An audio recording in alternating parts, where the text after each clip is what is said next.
Hello, favorite from Mr.Who reviews. Um,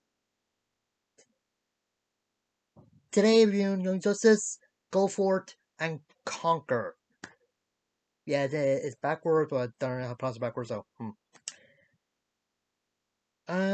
This episode shows how strong Child is, because after, as she, well, took down Mr. Tinkle, Claren gets turned back into his original form and go back to the realm of chaos.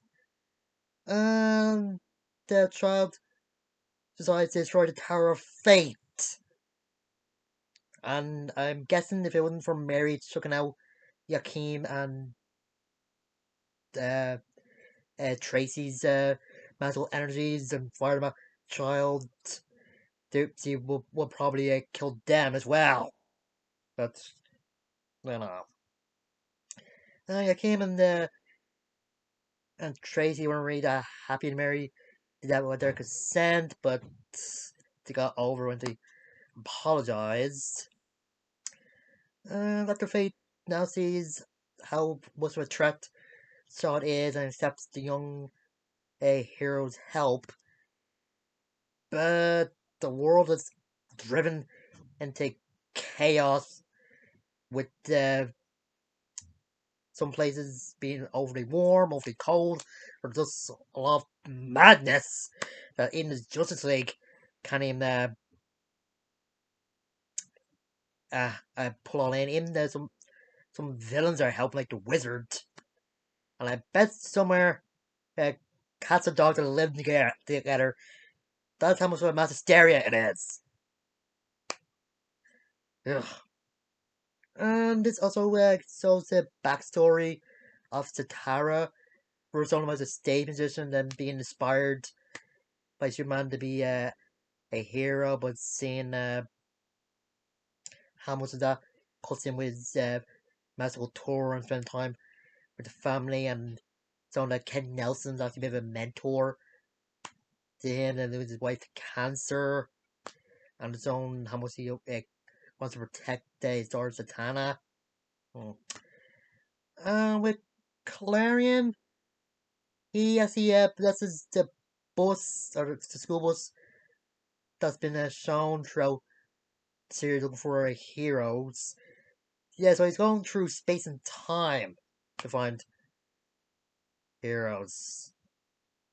At one point, I think he went to Apocalypse because he saw Big Barda. Hmm. And eventually, the heroes actually end up in the polar ice cap, where Charles is saying that he's impressed how much the humans have melted it, but they can do better. And the heroes really try taking her down with Mary transferring Zatanna's power to Fate. It doesn't work, and Stardust takes them all down, just chanting that they can't kill her.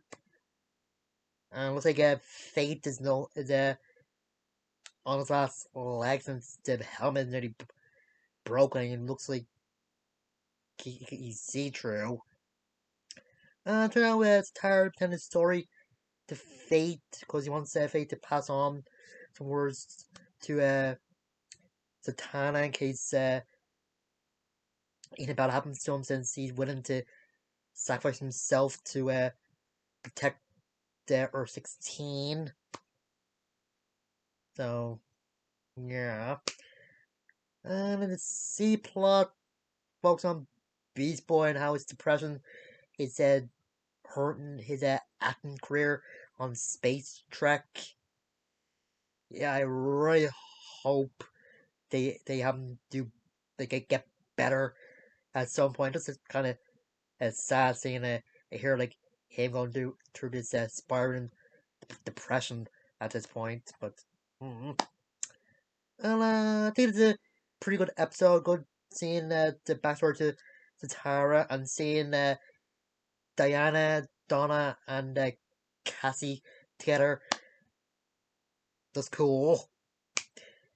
And there's the end credit scene with Superman talking to Black Lightning saying they need to expand the Justice League in case this crisis gets any worse or there's another crisis like this in the future. You know. Yeah, I do find it funny that Claire thought the school bus was like first he thought it was a motorcycle, then thought it was a skateboard. Ugh, I just don't know. And I also wonder when I go back to if like after I got to reveal if Superboy is dead or not. I really hope he isn't. Ugh. Oh yeah, and I heard they're thinking of doing that animated lead of superheroes on HBO Max. I wonder if this is gonna be or if it's gonna be a spin-off of Young Justice since the three Legionnaires showed up in this season. So I'm just guessing. And I also heard there's gonna be a campaign to go on to have a season 5 of Young Justice to be made. Yeah, apparently there's some places where you can put your hashtag or something. I'm not 100% sure how to do it. I can get to check comic historian or whatever. I forget the name of the YouTube channel. Anyway, next week is the mid season finale. Hopefully, it's a good one. And I just wonder what the cliffhanger is gonna the cliffhanger to be for that. I want to see. Time. So, see you guys later.